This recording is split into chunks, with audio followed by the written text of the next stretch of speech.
sommes le 19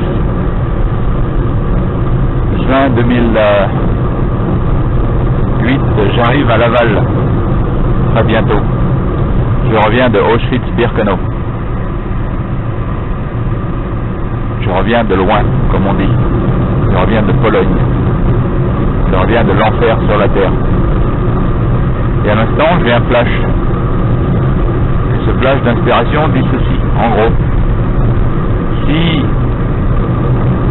je me balade dans la campagne française, là on est entre Laval et Le Mans, et puis c'est joli, c'est calme, c'est rempli de paix. Peaceful comme on dit en anglais, rempli de paix. Et le flash suivant me traverse l'esprit. Si j'étais né dans un endroit où mon papa, mon grand-père et tous mes ancêtres n'avaient jamais connu la guerre, je serais probablement fermier à l'endroit où ils sont nés. Je serais le cheval de trait breton le plus paisible qu'il y ait. Et en conséquence logique, dans toutes les logiques, je n'aurais pas développé le système neurologique et la sensibilité que j'ai développé en étant exposé et explosé à la misère et à l'expérience vie éternelle universelle de mon grand-père et de mes ancêtres et des gens qui m'ont entouré quand je suis né en 1956. Et en résultat logique dans toutes les logiques, quand j'ai rencontré Simone, mon âme avait déjà lu chez Simone quelque chose que moi je ne pouvais pas deviner au niveau de la conscience.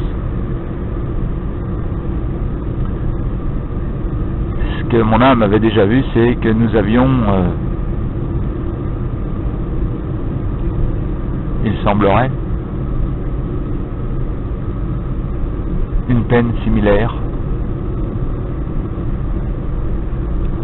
due à un passé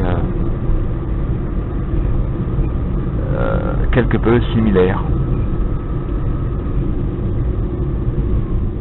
Et quand il y a 4 ans, mon âme a commencé à se nettoyer, la peine qu'il y avait dans mon âme a commencé à sortir dans le document Jean-Paul II communiquait.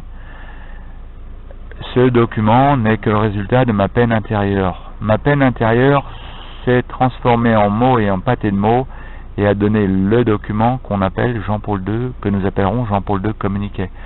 Ce document est un tableau de peinture de ma peine intérieure au moment où je l'ai écrit, avec les perceptions qu'il m'était possible d'avoir.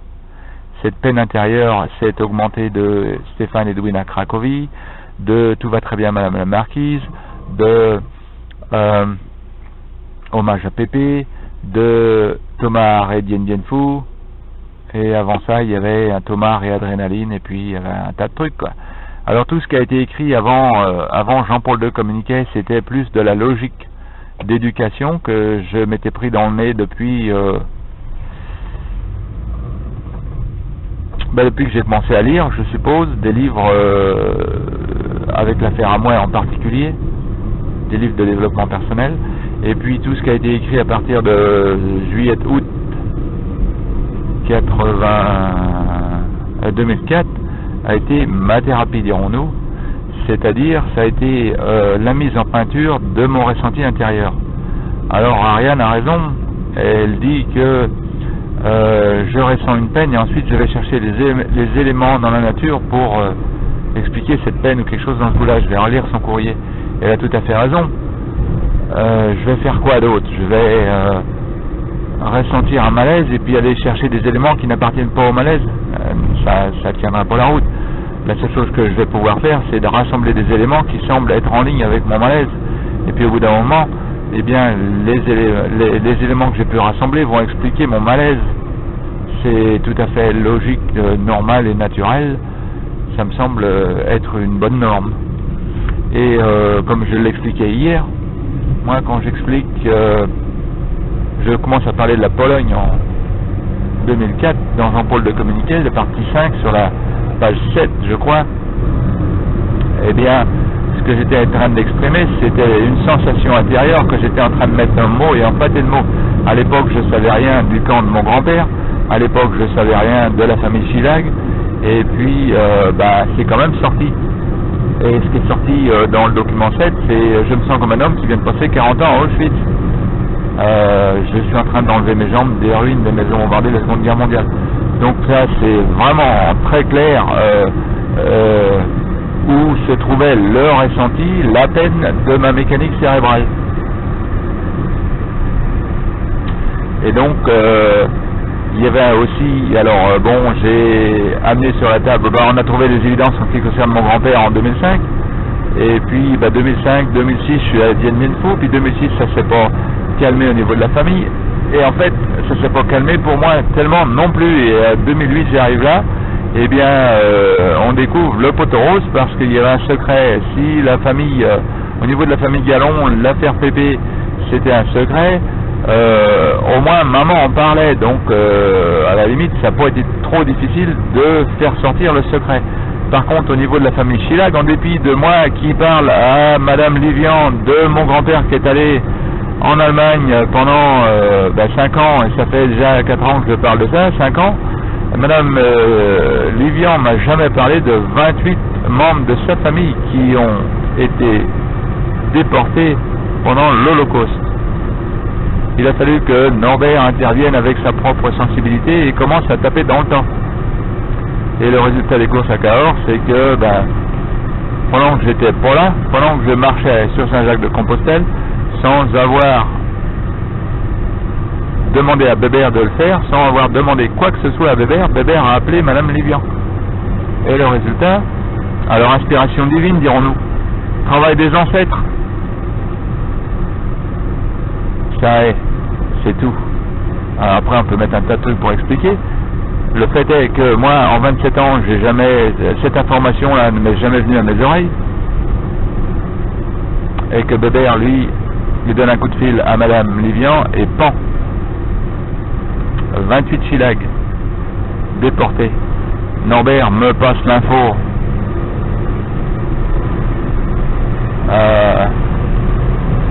quand je reviens de Saint-Jacques-de-Compostelle.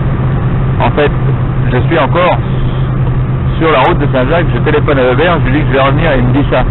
Et immédiatement, le puzzle se met en place. C'est la pièce manquante du puzzle pour moi.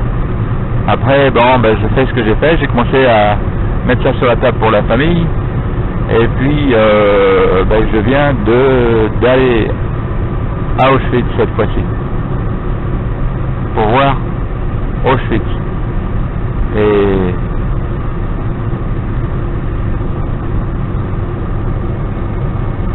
bien, faut aller voir Auschwitz, faut aller.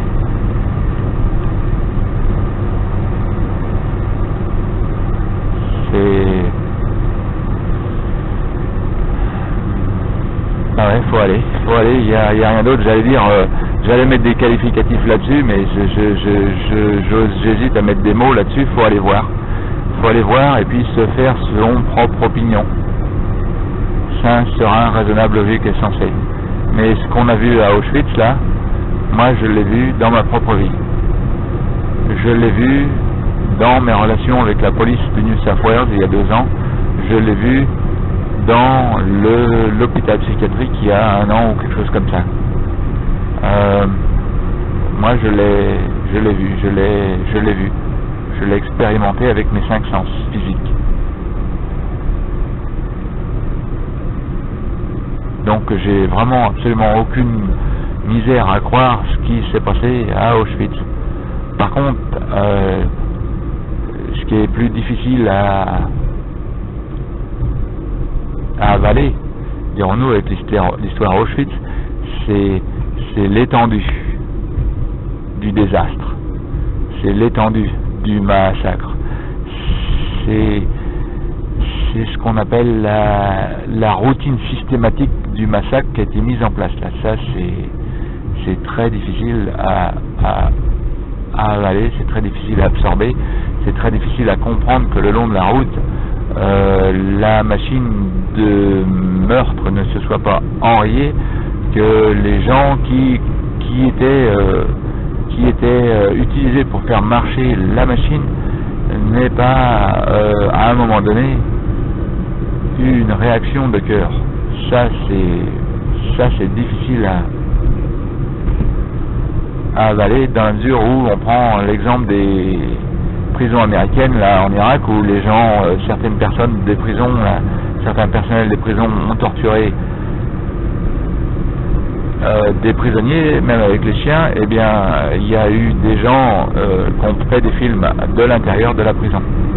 C'est probablement des soldats américains qui ne pouvaient pas supporter ce qu'ils voyaient.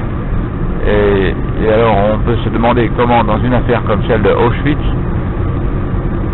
les soldats d'ISS n'ont pas pu à aucun moment réagir avec leur cœur.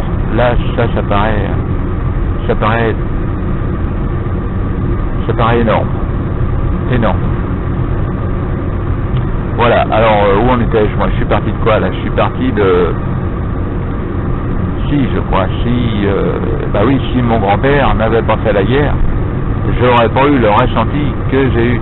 Et si j'avais pas eu le ressenti que j'ai eu, j'aurais probablement jamais ressenti non plus l'affaire Simone.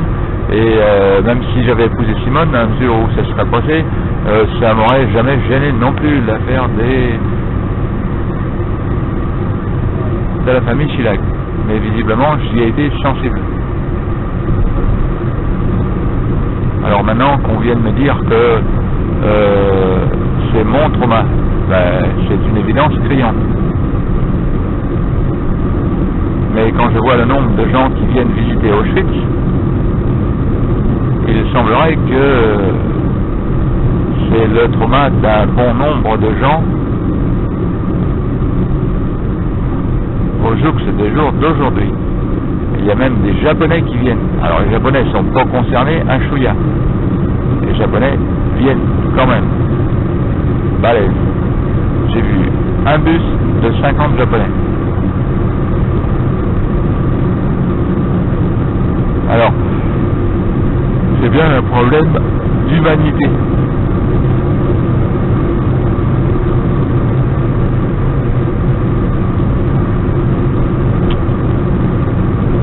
Merci pour l'opportunité d'expression.